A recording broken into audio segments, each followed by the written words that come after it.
Bom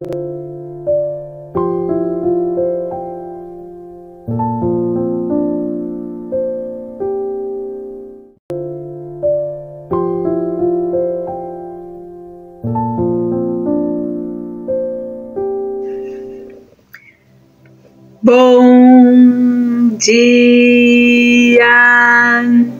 Estamos de volta com as nossas reflexões matinais.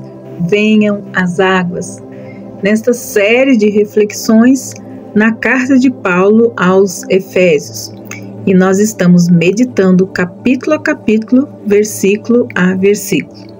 E nós hoje vamos entrar então na oração que Paulo faz pelos santos. Ela está do capítulo 1, dos versículos 15 a 23. Mas hoje nós vamos ler toda a oração, mas vamos meditar até o versículo 17. E amanhã, então, a gente encerra esta oração, porque são muitas coisas importantíssimas e nós não podemos perder nada. Então, por isso, nós não vamos correr. Diz assim, versículo 15. Oração de Paulo. Por isso também eu, tendo ouvido a respeito da fé que vocês têm no Senhor Jesus e do amor para com todos os santos, eu não cesso de dar graças por vocês, mencionando-os nas minhas orações. Pois eu peço a Deus de nosso Senhor Jesus Cristo, Pai da glória, que conceda a vocês espírito de sabedoria, de revelação, no pleno conhecimento dele. Peço que ele ilumine os olhos do coração de vocês, para que saibam qual é a esperança da vocação de vocês, e qual é a riqueza da glória da sua herança nos santos, e qual é a suprema grandeza do seu poder sobre nós, os que cremos, segundo a eficácia da força do seu poder. Ele exerce esse poder em Cristo, ressuscitando-o dentre os mortos, e fazendo-o assentar à sua direita nas regiões celestiais, acima de todo principado, potestade, poder, domínio e todo nome que possa mencionar, não só no presente século, mas também no vindouro. Foi ele que sujeitou todas as coisas debaixo dos pés de Cristo, para ele ser o cabeça sobre todas as coisas, e deu à igreja, o qual é o seu corpo, a plenitude daquele que a tudo enche em todas as coisas. Na passagem anterior, que começa então no versículo 13 e vai até o 14, é que na língua grega ele forma um só período. O apóstolo então descreveu a extensão maravilhosa do programa de Deus desde a eternidade passada até a eternidade futura. Foi o que nós vimos. As insondáveis riquezas e mistérios da sua graça. Ele então elaborou os mais elevados pensamentos que possam ocupar a nossa mente. Pensamentos tão sublimes que agora Paulo fala aos seus leitores sobre seu grande fardo de oração por eles, a fim de que cada um deles então possa compreender esses conceitos. O seu forte desejo é que possam vislumbrar os gloriosos privilégios que tem em Cristo Jesus e também o imenso poder que há na dádiva de Cristo às igrejas como cabeça de toda a criação.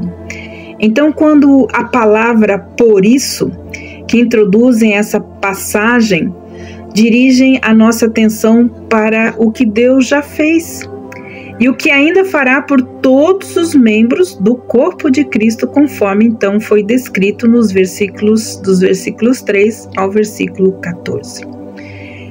Tendo ouvido, diz ele, a fé que há entre vós no Senhor Jesus e o amor para com todos os santos, então foi só depois de receber essa informação que Paulo teve a certeza de que os seus leitores eram possuidores das bênçãos já descritas, sendo então levada a orar por eles para que pudessem compreender. Foi a fé deles no Senhor Jesus que operou o milagre da salvação em suas vidas. O seu amor para com todos os santos, como diz Paulo, demonstrou a realidade transformadora da conversão deles. Os estudiosos da Bíblia que não aceitam que essa carta tenha sido dirigida exclusivamente aos Efésios apontam para esse versículo como prova do seu ponto de vista. Paulo diz que ouviu acerca da fé dos seus leitores, como se não os conhecesse pessoalmente. Porém, sabe-se que ele passou mais de 3 anos na cidade de Éfeso. Atos 20:31 comprova isso. Daí chegam à conclusão de que a carta foi enviada a várias congregações das regiões, as quais a de Éfeso era uma. Mas seja como for essa questão, e nada influencia nas lições que cada um de nós pode aprender sobre esse versículo. Por exemplo, nele vemos que o Senhor é apresentado como o verdadeiro objeto da fé. A fé que há entre vós no Senhor Jesus. Não somos ensinados a confiar num credo, numa igreja ou nos cristãos. A fé que salva, ela deve ser posta em Cristo. Foi Ele que ressurgiu dos mortos e que foi exaltado à destra de Deus. Encontramos ainda uma outra lição na expressão o amor para com todos os santos. O nosso amor, ele não deve ser limitado àqueles da nossa esfera de comunhão. Porém, ele deve ser extensivo a todos os que forem lavados no sangue de Cristo e toda a comunidade de fé. A terceira lição que se encontra aqui na combinação de fé e amor, há quem diga que quem tem fé, mas quase não se encontra em amor algum na sua vida. Outros professam um grande amor, porém são totalmente indiferentes à necessidade de fé em Cristo. Mas o verdadeiro cristianismo, ele combina essas duas coisas. A sã doutrina com vida sã. É fé que gera amor. A fé e o amor dos crentes impeliram Paulo a louvar ao Senhor por causa deles e a orar por eles sem cessar. Ações de graças, elas são por causa do fundamento já lançado. Porém, a intercessão é pela estrutura que está sendo levantada. As ações de graça são por causa do que já foi feito, porém a intercessão é pelo aquilo que se vai fazer no futuro. Ações de graças são por causa do que se efetivou na experiência, mas a intercessão é pelo que é possível estar nos propósitos de Deus para ele. Então, amados, que maravilhoso privilégio poder observar a vida de oração desse homem de Deus. Há 2 oportunidades para isso nessa carta. Aqui, nesse versículo, e também no capítulo 3, versículos 14 e 21, também é uma oração. Aqui a oração é por iluminação espiritual. Ali é por força espiritual, mas aqui a oração é dirigida a Deus. Ali é dirigida ao Pai. Porém, nos 2 casos, as orações de Paulo eram sem cessar.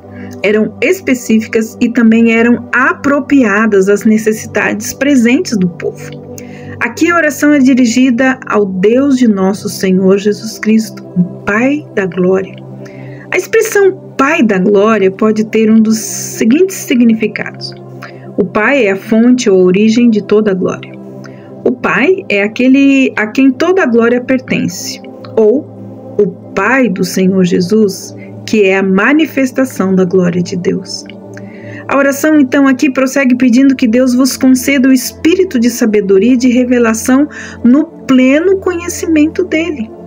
O Espírito Santo é o espírito de sabedoria, como nos diz Isaías 1:2, falando sobre os 7 espíritos de Deus.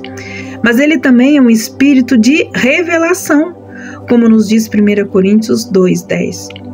Visto que cada crente tem o Espírito habitando nele, como vimos ontem, Paulo não está orando para que os seus leitores recebam a pessoa do Espírito Santo. Antes, ora para que recebam mais iluminação dele. Revelação aqui diz respeito à comunicação de conhecimento. E sabedoria diz respeito ao uso adequado do conhecimento na nossa vida. O apóstolo não tem em mente o conhecimento em geral, mas o conhecimento específico dele, do próprio Deus. Ele quer que que o crente tenha um conhecimento profundo e espiritual de Deus, por sua experiência própria, um conhecimento que não pode ser obtido através da sua capacidade intelectual, mas somente pelo ministério gracioso do Espírito Santo. É dessa maneira. Os efésios já tinham iluminação divina, do contrário, não seriam cristãos. Por isso, Paulo orou para que o Espírito Divino, que neles habitava, fizesse com que a sua visão fosse mais nítida ou aumentada, mais intensa, mais ampla, e que o poder e o amor e a grandeza divina fosse então lhes revelado ainda mais. Nesses dias em que os homens estão fazendo rápidas descobertas em áreas menos importantes, descobertas tão fascinantes que podem reduzir até o interesse dos crentes pela manifestação de Deus em Cristo. Hoje há uma imensa necessidade de que a igreja ore para que Deus lhes conceda o espírito de sabedoria e revelação. Esta oração de Paulo, ela serve para nós hoje. Faça dessa oração a sua oração. Se Deus responder a essa oração, nós não ficaremos mais tão deslumbrados diante do conhecimento de coisas que se veem e que são temporais, pois essas coisas serão eclipsadas pela glória transcendente das coisas que não se veem e que são eternas. Ore a Deus, para que Ele lhes abra os olhos do entendimento e lhes dê o espírito de sabedoria e de revelação. Que Deus abençoe você e que o Senhor nos abençoe e nos dê sabedoria e revelação mais profunda a respeito de quem Ele é, para que nós possamos então termos esse conhecimento e sermos iluminados a nossa mente e o nosso coração. Amados, amanhã nós vamos dar continuidade ao entendimento a respeito dessa oração de Paulo. Que Deus abençoe você e até amanhã com as nossas reflexões matinais. Venham as águas. Deus te abençoe. Até lá!